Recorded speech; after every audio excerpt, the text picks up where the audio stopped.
He kissed my forehead before I left and reminded me not to stay out too late. I smiled, grabbed my bag, and repeated the lie I had practiced all afternoon that I was meeting a few girlfriends for a quiet dinner. He trusted me without hesitation, and that trust made my chest feel tight as I closed the door behind me. Instead of driving toward the restaurant district, I turned the car in the opposite direction. My phone buzzed with messages giving me the address and reminding me to dress confidently. I told myself it was harmless, just a party, just conversation. Still, my hands shook slightly on the steering wheel. The house was large and dimly lit, music spilling into the night. Inside, men I barely knew greeted me with smiles that lingered too long.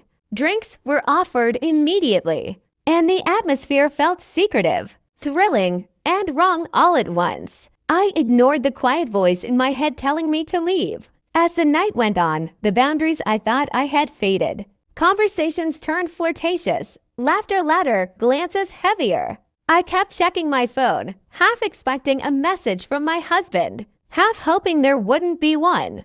Each minute made the lie feel heavier. I told myself I deserved this escape. Our marriage had felt routine lately, predictable, dull. In that moment, attention felt intoxicating, like proof that I was still wanted. I pushed aside guilt and leaned into the night. But guilt has a way of waiting patiently. When I stepped outside for air, the cool breeze hit me hard and reality crept back in. I imagined my husband at home, probably watching television, completely unaware of where I really was. I left the party earlier than planned, my head spinning not from alcohol but from regret.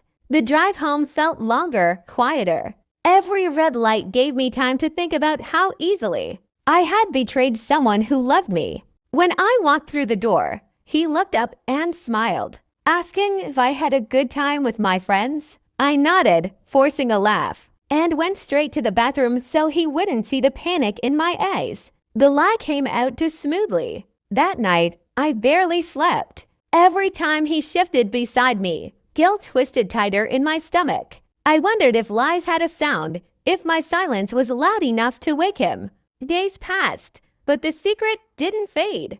Instead, it grew heavier, changing how I spoke to him, how I looked at him. His kindness felt undeserved, and his trust felt like a punishment. I started pulling away without meaning to. He noticed, of course, and asked if something was wrong. I almost told him the truth then, but fear won, and I shook my head. In the end, I learned that the worst part wasn't the party or the lie. It was living with the knowledge that I had crossed a line I could never uncross. Even though he never found out, something between us changed forever, and I knew I was the one who broke it.